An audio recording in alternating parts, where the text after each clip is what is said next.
பறை அடித்ததால் தான் பறையங்கிறான். ஊர்ல எத்தனை பேர் பறை அடிக்கிறான்? அது அயோக்கியத்தனம். அது ஒரு ஊர்ல ஒருத்தர் 2 பேர் தான் பறை அடிப்பான், வேற யாரும் அடிக்கிறது கிடையாது. யாருக்கு அடிக்க தெரியாது.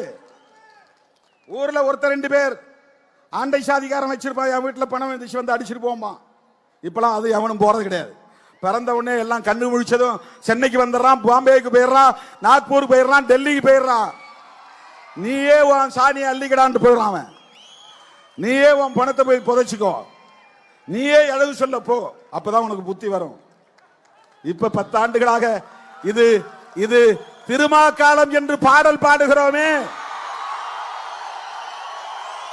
வாயை கட்டி பாட்டு இருக்கிறதே, வாயை கட்டி கையை கட்டி வாழ்ந்தது அந்த காலம். அது அந்த காலம். இது திருமா காலம் என்ற அந்த பாடல்